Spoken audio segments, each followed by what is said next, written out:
What if DJI became suddenly unavailable for purchase? You can go to any major city in North America and probably find a retailer that has a DJI drone in stock. What is the actual experience of trying to find a DJI alternative like? This is the problem, though. We don't recommend it because there are DJI alternatives. Yeah.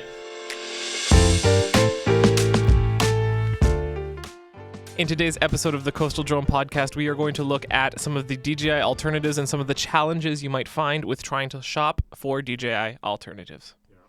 Let's start looking for what else is out there. Yes. All right, Finn, what have you found? So today we're before we kind of dive into what it is like to look for DJI alternatives, we're just going to talk a little bit about why DJI have been so successful in the market so far here in North America specifically. And why we're obviously DJI shills. Apparently. So we're not. So there are some aspects that have led to DJI being dominant. One of these is they were the first major drone manufacturer to make a viable micro drone that wasn't just like an foam RC helicopter. Look at that. I got one here. Yeah, so this was, at the time it was the Mavic Mini. Now this has been retconned into the Mini 1 or just the Mini.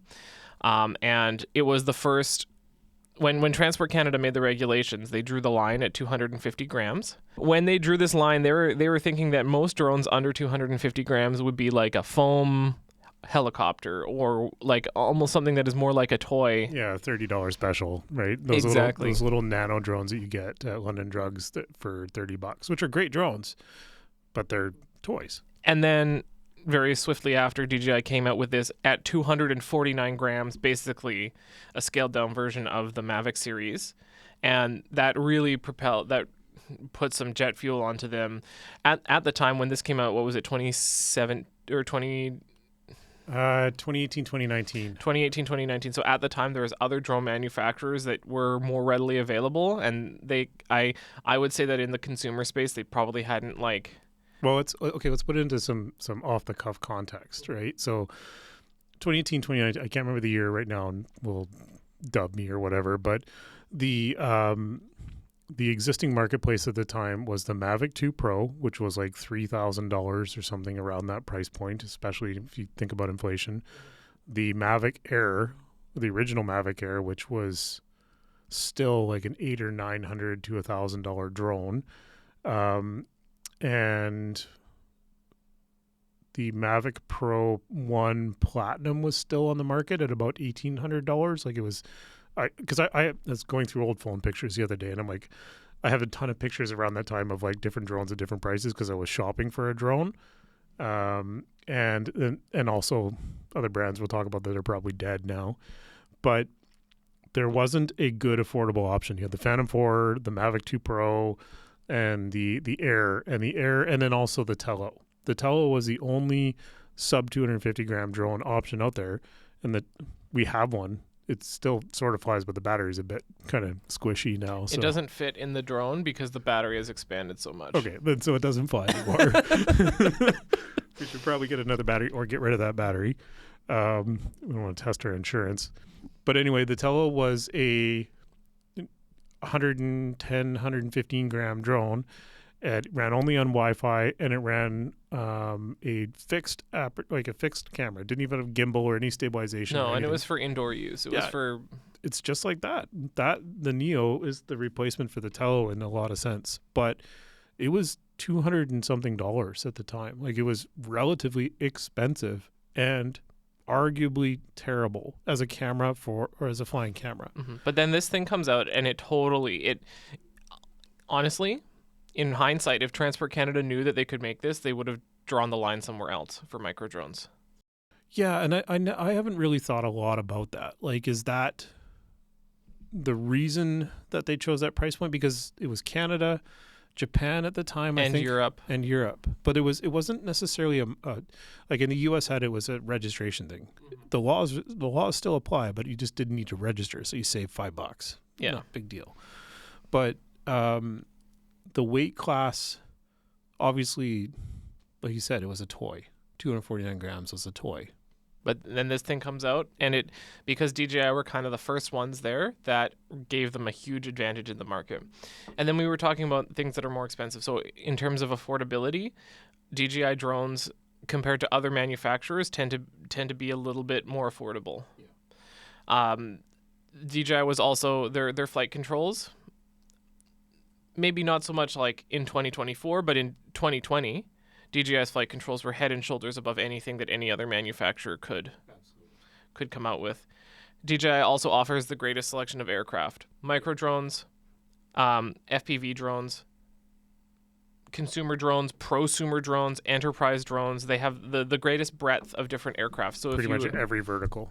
Yes, if you were someone that wanted to have 5 different aircraft but be one platform, DJI is really the only manufacturer that could offer you a single platform for multiple different types of aircraft. And the reason that matters is software commonality. You have one app that runs pretty much the entire DJI consumer space now. So DJI Fly, they transitioned everything to that, like 2020, 2021 is where it really started to. It was terrible at first. The DJI Fly app was really bad when it first came out. And a lot of people were running Go 4 before that were really upset because it was a huge step backwards in features. But it was one of those transition points where they had to switch to 64-bit and do a total code rewrite on the app so that coming into the future, they knew that performance would be better and features and everything else would be better. But that app now supports pretty much every consumer drone that DJI makes. And then you've got DJI Pilot, whatever the latest version now is 2 something, that supports the Inspired. Well, yeah, the Inspired sort of, but the Matrice, the entire Matrice lineup, the DJI Enterprise Mavics, right? So you've got, again, one app for all these different drones. You can share components between aircraft. If they're the same model, you can share batteries. Yep. If the controller is compatible, you only need to buy one controller.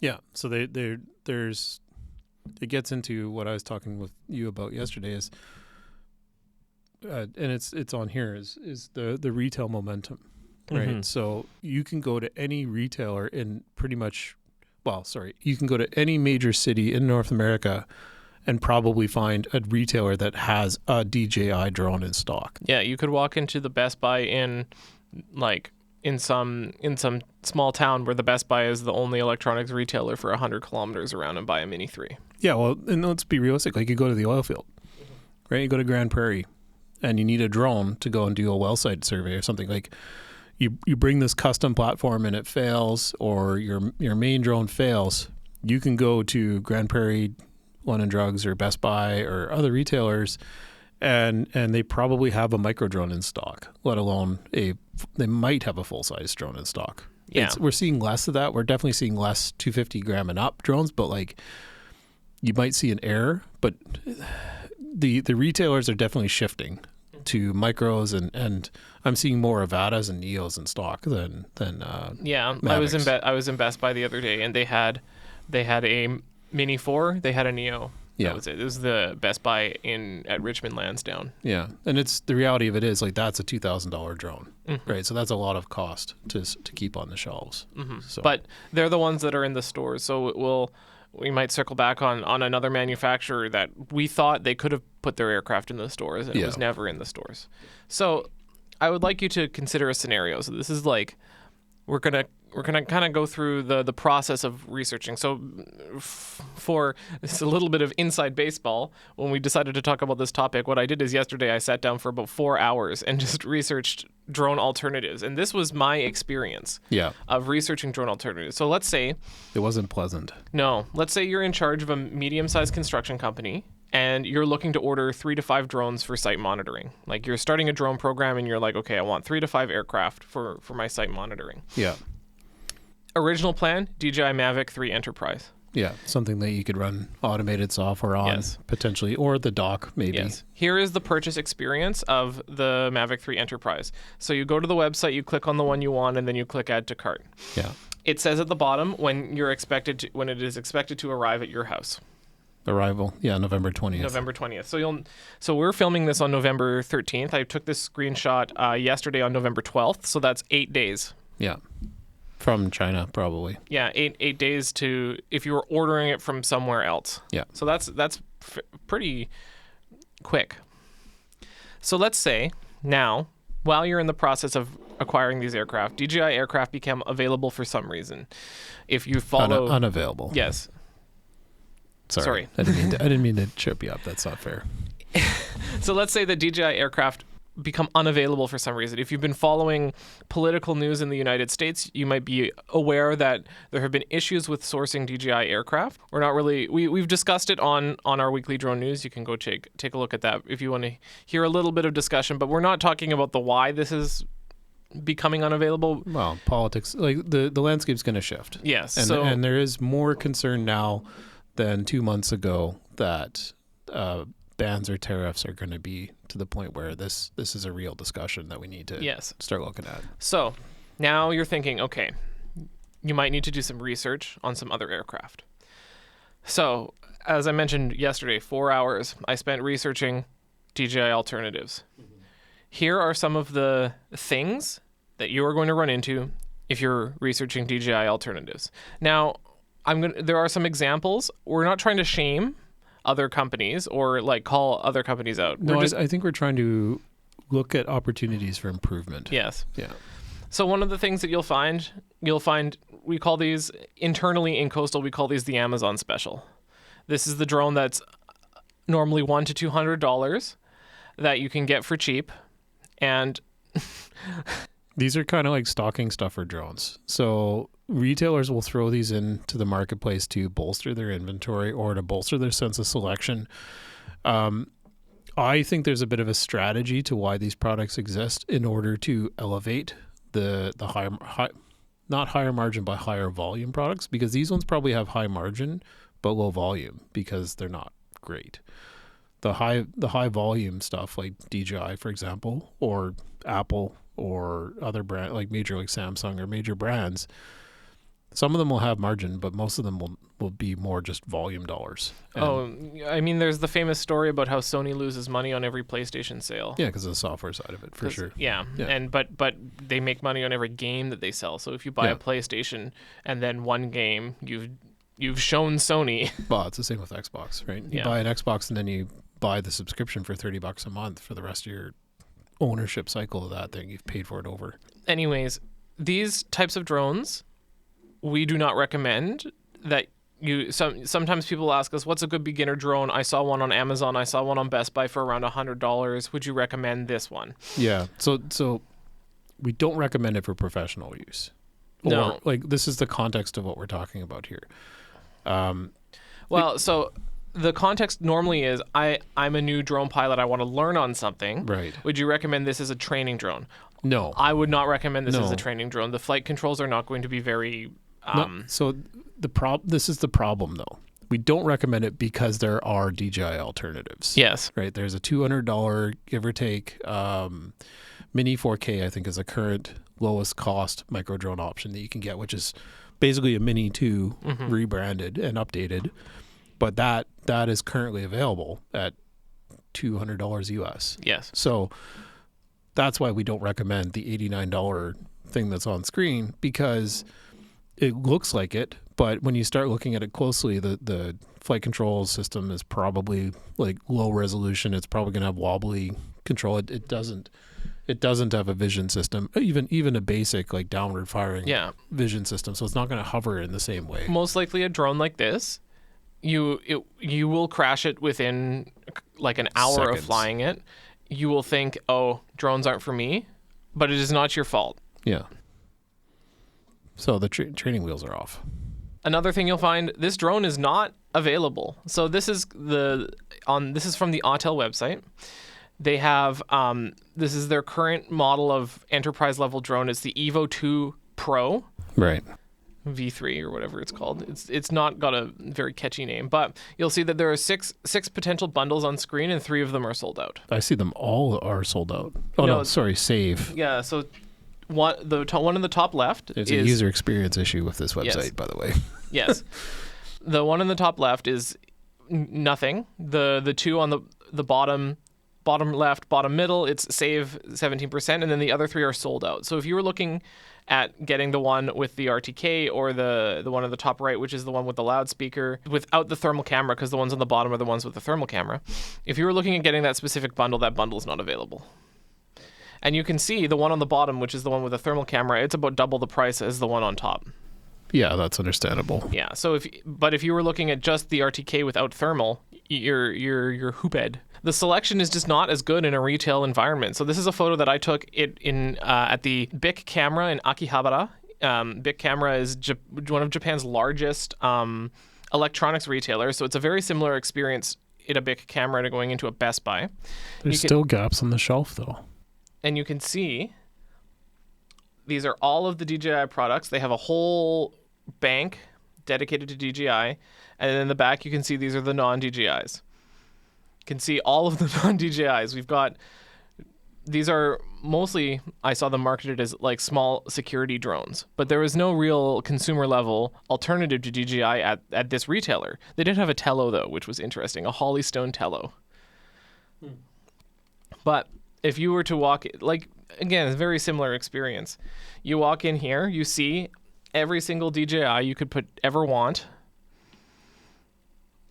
But the options in the selection for other aircraft is just not there. What was the price difference there? I think you'd sent me some prices, and it was like prices were very similar to Canadian prices. Okay, yeah, it's the same as like buying an iPhone. They're basically the same anywhere. Another issue, you can't just go and buy it. Yeah. So this is from the PhotoKite website. A PhotoKite is technically not a drone, but it is a drone alternative. Yeah, so it's a tethered aerial camera platform. That's for right. First responders typically use it. Yes. So if you remember back on the DJI site, it said buy now, and you click it and you buy it. On this one, you click get a quote. You get a quote. You have to email them. You have to go back and forth with them, and they won't just. I'm assuming that they're not just going to sell it to anybody. They probably have certain scenarios where they will. I'm not sure if there's a vetting process to buy these, but that's possibly it. But price and availability and like there's definitely more barriers to entry into these platforms. I didn't go through the whole thing, but honestly, like one of the things that's frustrating is you have to email to get a quote. If you're someone that's like, again, trying to buy this for a business or a government organization, and you need to build out 3 different quotes, it's just gonna make your life harder. To try and get all of this. So like I even just Googled PhotoKite price, and I found prices from people who had purchased them in other countries, because in other countries they're being sold through resellers. So I saw like it was a certain number of Indian rupees, and I'm like, well, I'm not going to just convert this to. If I was making a quote, I'm not just going to convert Indian rupees to Canadian or USD and just say there you go. Yeah, it's just a different base currency. Mm-hmm. Sony had a drone, and they don't have a drone anymore. It basically ended up only being available through pro Sony retailers. Even places like in Metro, I don't know how widespread this is, but in Metro we have Broadway Camera, which is like a camera store. Yeah. They carry drones as well. Yeah. And you'd think that in the camera store it would be more likely than just like a normal consumer electronic, but Vistec is a major Canadian retailer. Let me see. Let's spot check them. And see if the Sony AirPeak S1 is going to be discontinued. They've stopped manufacturing it. I'm not sure if it's now being pulled from shelves, but like that's a lot of inventory out there. Pulled from shelves. It wasn't on any shelves. Well, that's okay. Yeah, fair. No, Vistec does not carry the AirPeak, and I don't know if they ever did without going and looking. Let's see, BH Photo. So BH Photo was probably the only that really did. There are some issues with the Sony drone. It didn't sell well because of its cost. It's still in stock at B&H. So you can buy an S1 Professional from B&H for $9,000 US for just the airframe. That's why it didn't sell very well. Yeah. $9,000 for just the airframe. You can buy used ones for $6,000. Oh, that's not bad. So in the last little bit, Sony and GoPro have stopped making drones. Yeah. Well, GoPro was that almost 10 years ago. It was almost 10 years ago, but they did at one point make drones. Yeah. Well, a drone, and it wasn't great. It wasn't. Well, it was fine. If you another crashing and software update issues and GPS problems, then yes, it was great. It was fine. I didn't say it was great. I said it was fine. Yeah. If you're someone shopping for drones at the consumer level, one of the things you'll notice is they've pivoted to enterprise customers. So Skydio, they've basically pulled out of the consumer drone space, and Unique have also basically pulled out of the consumer drone space. Yeah. These companies are now only offering at the enterprise level. So this is the Skydio X10. It retails for $15,000 US in that area. Yes, because also you'll see top right, it doesn't say buy now, it says contact. Same thing. You have to go through a reseller, a broker, exactly, or an enterprise partner. So, but if Skydio used to, I wouldn't say rival DJI for consumer level drones, but it was an option. You compared to some of the other brands, you could purchase a Skydio, and it probably wouldn't crash. A good friend of mine has one. A couple actually do. Couple of our flight reviewers both actually have them, the X2 and the X2 Plus. And we're going to do a video on Skydio in more detail down the road here. I've got some stuff lined up. But the X2, I've flown it a fair bit for training and a few different situations. And its party trick was the tracking, right? It was one of the first drones to really do AI, well, not AI, but like object detection and tracking. And now this thing can do it for $200. Yeah, that's the thing. So the X2 came out in the teens, late 2010s, and it was expensive. It was about $1,500 to $2,000 US to get the kit. But it was a comprehensive kit. It was probably the closest alternative to DJI at the time in terms of product maturity and software stack and everything else. But it had some foibles. I did a training session with someone once that had an X2 Plus. They had bought it over a year before and not flown it, brought it for training, and we spent probably an hour doing software updates. They'd at least charged all their batteries, but there was so many software updates that needed to be done. And because there's a beacon system, there's the drone, there's the controller and your phone, there's four different ways to at least three different ways to control this thing. And they all mix and match in the way that the software works. It was really frustrating experience, so we got most of it done. We got it in the air eventually, but that was pretty bad. Ken's mentioning another brand that doesn't exist anymore. Well, I guess they do, sort of. Swell Pro, which was there was a kind of a Phantom type drone, but it was also waterproof, right? So you could land it on water and take off. But yeah. But yeah, a lot. There's been the market has definitely, in terms of number of viable options, it's not increased. Oh, you can still buy Swell Pro. They have a web store. They market it as a fishing drone Pathfinder from 2015. So let's kind of talk about the reality. What if DJI became suddenly unavailable for purchase? Well, the reality is that DJI is really the only major drone company that offers a quality product that can be purchased easily. They're the only reputable brand where you can walk into a retail store and purchase the product. That's the key differentiator right there, is the retail presence. And purchase their products regularly or reliably. So, I could I went to the Best Buy in downtown Vancouver, and they had DJI drones and then Amazon specials. So I'm not saying that if you walked into a Best Buy, DJI would be the only aircraft available. So if DJI were to become suddenly unavailable, it would be challenging, if not impossible, for organizations and pilots to quickly pivot. And one of the other things, even if people were able to pivot to another brand, is do they have as many drones available? If everybody in the US and Canada had to now buy other aircraft, could they keep up with demand?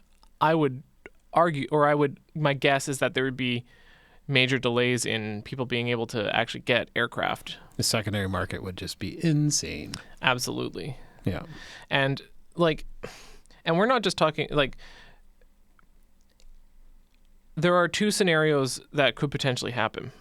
Scenario one is DJI aircraft, they slap a 200% tariff on it and they become no longer... Which is already the plan. Yes. So they slap a major tariff on it and they become no longer economically viable for most people. The Mavic 3 Classic is now $8,000.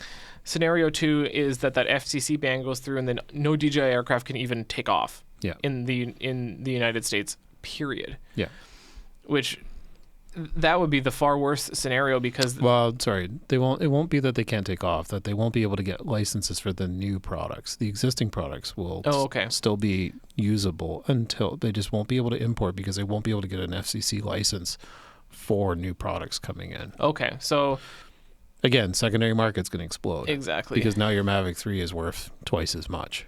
Exactly. And, we've seen the secondary market explode with before the enterprise models with the RTK came out, the secondary market for Phantom 4s with the RTK Yes. module was insane. Like, it was like this was like a drone that was almost 5 or 6 or 7 years old, and it was being sold for like $3,000 with the full RTK kit. Not even the RTK. So the Phantom 4 Pro V2 had a 1-inch sensor and a mechanical shutter. Really good mapping drone without RTK. And it was hard to find them for less than $2,000 in 2023 or Yeah. 2 or whatever. But the RTK was $8,000 new and was at least that going and holding on to that. So Yeah, But because yeah. until the Mavic 3 Enterprise with the RTK hot shoot came out, you Yeah. couldn't. There was no other DJI aircraft that was RTK capable well, except for the Matrice, except for the Matrice. which was 15 to 25. If you are someone that wants to get maybe a bit ahead of the curve and start looking at some DJI alternatives, 35 minutes in. well, This is the problem. this is the problem, is that there's so many challenges. And when we originally started this slideshow, I had 20 slides comparing. If you wanted to buy the Mini 3, here's the alternative you can buy. Yeah. If you wanted to buy this drone, here's the alternative you can But buy. I immediately called it and said, like, you can't buy this. Yeah, and so then we started looking, and it's like, well, you can't buy it. It's not in stock. It's not in stock, or there's so many other challenges. So then we decided to kind of talk about, like, what is the actual experience of trying to find a DJI alternative like? Yeah. And I will tell you, I said I wasn't going to call out or shame specific brands. Skydio, your website is terrible. What? Oh, it's awful. It is so hard to navigate the Skydio website. Really? Oh, yeah. But here are some alternatives. We're not going to dive into the specs because whatever. The specs can be either. Okay, so I have a video coming out about the Neo. Yeah. My long form review Neo rant spends way too long talking about the Hover Air, so we're not going to talk too much about it here. But Cole's notes, the Hover Air is more expensive and inferior to the Neo. Yeah. So that's the other thing that you'll encounter. Yeah. Is that it's more expensive or different. So alternatives for micro drones. Autel makes a micro drone. You can't buy it. Yeah. We tried to find it on their retail sites, and it's not in stock. It's not in stock. Or back ordered. Or On Best Buy it was like a very high price back ordered. oh, so that's probably a marketplace item then. Maybe. Because I don't think it's in store natively then. Like, the problem is there's lots of people that will take your money, but will you actually get the product? Yeah. Right? It kind of feels like Kickstarter. Yeah, so there could be an electronics retailer that says they can get them. Mm-hmm. You pay them, and then 6 months down the road, sorry, your pre-order has been canceled. it's stuck in customs Yeah. or something else. It got rejected. There's another brand, Fimi, that also makes a micro drone. Yeah. We don't. That one you can get on Amazon for a couple $100. I Yeah, think. we don't know it. We haven't. Either of us have not seen one IRL, but Yeah. Well, it's one of those, like, at some point we'll try and get our hands on some of these alternatives and do some real world comparisons, but these are the options that exist. at the prosumer level, you have Autel again, if you can find them, and then Anzu, which is the new company that is licensed the Mavic 3 body and they're Yeah. being built in Malaysia, and then they're shipped to the U.S. without software, and then they're flashed in Texas, making them technically a U.S. Yeah. So there are dealers for these. Measure, I think, has access. Candrone has access to them. The thing though is that as of current writing, it's still pretty brand new, so Yeah. it's not. They haven't been. They maybe a couple months Yeah. ago it came out. Yeah. So my point on this is, once you get into the pro enterprise industrial market, you're going to want to deal with a broker or a reseller, and not necessarily a retailer. You're going to want to work with a B2B vendor like Turntech or measure, or Candrone, or Rocky Mountain RMUS. There's a bunch of them across Canada. Volatus. And then of course in the States you're going to have other authorized resellers, but you're going to have a much better time trying to get access to this hardware, right? And especially because they might have one in their shop, or warehouse or wherever. And then at the enterprise or industrial level, Autel, of course. Same with Skydio, right? If you're trying to buy Skydio, buy it through a local Canadian retailer or broker. Yeah. So again, Autel, if you can find them. Skydio, Skycatch, make a version of make like kind of a licensed version of the Matrice, right? It's DJI hardware running custom software. Yeah. Right. So it's their own software. As we mentioned before, Unique, they pivoted to enterprise level drones, but we were looking at their website and it didn't seem easy to get them either. And then of course FreeFly, just down the road from us. FreeFly, if you're watching this. We'd love to come for a visit. Yeah. But yeah, so FreeFly has the Astro and the Alta X, right? So a very large platform, very well mature, developed platforms that they have a mapping, which is the AirPeak S1, like the Astro, is absolutely like same target, same sensor payload, same package, but you can buy the entire platform instead of just the drone and nothing else. Fine, we'll just touch on the FPV space. You got a little bit more flexibility. iFlight, of course, makes FPV drones, and then also you can build it yourself. But the thing is if DJI hardware became unavailable, a lot of FPV people who are doing homebrew are still using some sort of either the transmission system for the DJI or the goggles or something like that. Fortunately, there's a lot of alternatives in the FPV space. You've got HD0. You've got there's a lot. Again, we've talked about it when we covered FPVs. I haven't researched this one enough, but I could probably spend 10 minutes and find 25 viable alternatives for flight controllers, for ESCs, for power, for motor manufacturers.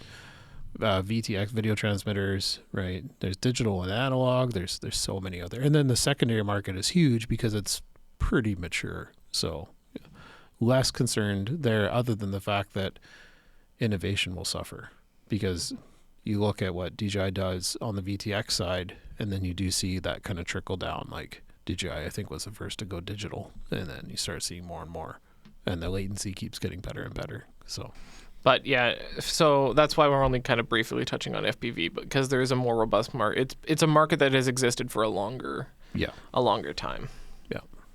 So that's the experience of trying to find a DJI alternative. It's not easy. It was a bit of a slog to try and go through all these websites. There's a lot of like Autel has like 3 different sites because they've got like clones of their sites. So you need to make sure you're on the right one, because some say that they have it in stock and then some others say they don't. Yeah. So we didn't talk about brands. Like there's Inspired Flight, the Matrice 300 clone. Right? That's coming out of California. Very, very strong option. Oh yeah, Ken's mentioning Walk Snail is another great option for the FPV video transmitters. There's a lot of other platforms out there. Watts Innovations just sunset their platform, but that was a really good one. I liked it because it was very modular, so the arms were designed to connect in, and everything was as turnkey as you could get from an enterprise grade drone. We've seen a lot of different platforms that run like Cube Nano or different Cube flight control based systems that are just basically aircraft that are semi DIY but are designed to be industrial in orientation. So the frustration of it is, and I guess what we're trying to say is the best way to get through this would be to establish a relationship with some sort of enterprise partner that is doing the work for you, and this isn't a pitch for anyone in particular because there's tons out there that we work with, but the idea is that the enterprise partner is going to take the legwork in finding that hardware relationship and dealing with the manufacturer directly, because if you're going directly to the manufacturer and the manufacturer pivots hard or sunsets a platform or something like that, you you're basically looking at, do you have to carry that inventory yourself in order to continue to operate that drone if you're working at scale, for example? So, or maybe you're trying to resell them yourself too, right? You want to work through some sort of vendor and have a network of people. We've told this story before, but we were trying to get an SFOC for it was an advertised event, SFOC, Right. with a very large drone. And the pilot that we were working with was dealing directly with the manufacturer, and we kept asking them for documentation around the safety of the aircraft for a safety assurance declaration, and the manufacturer was just like, did not have a frame of reference for it. So in theory, if you were working with an enterprise partner, you wouldn't have to email. Well, the conversation would probably be something that's already happened because they've dealt with the same type of customer request multiple times. Exactly. It's like, I've got another person from Canada that needs this. Hey, we did this before. Can you do this again for this particular model or something else? Exactly. Because, we were eventually unable to get that aircraft given a safety assurance declaration, so the pilot had to pivot and use a different aircraft. We can always throw links in the description and talk more about it and have follow-up episodes on this, because it's kind of like we pick a topic, we research the topic and we talk about it, and then we hit a wall with this one. And that's why we decided to make this episode more about the process. The process is painful. So after 2.5 hours of me like trying to find specs, hardware, compare prices, Ian and I was just like, before I spend the next 2.5 hours doing the same thing, let's just talk about this. Yeah. And in the talking, we found that honestly, talking about this process was more interesting than comparing. Yeah. We could talk all day about how the Skydio thermal camera is a more accurate thermal camera than the DJI one, but it doesn't matter if you can't buy the Skydio. Yeah, well, you can. You can. But that's one of the few that you can. Mm-hmm. And I think there's going to be a part 2 to this, I feel like. Maybe. Sooner than later, just because we're going into the season where, especially at the enterprise level, right, we see lots of people are looking for hardware. This is the time of year that it typically happens where departments start ramping up drone programs so that they have something for next year in place. And so a lot of hardware decisions are being made this time of year. And so I think we should follow up on this a little bit and get a couple. Let's get out. We'll talk to a couple vendors. If you're a enterprise partner, you want to chat or come on, and we'll do a quick segment. We'll have multiple on. That's, I think, the opportunity to really do that at this point. So that was the process of finding a DJI alternative. If you've liked this video, feel free to hit the like and subscribe button down below. If you have a question or a comment, you can leave it in the comments down below. We really appreciate it. If you have any questions about drones or drone flying, shoot us an email, info@coastaldrone.co. And otherwise, have a great rest of your day, and we'll see you next time.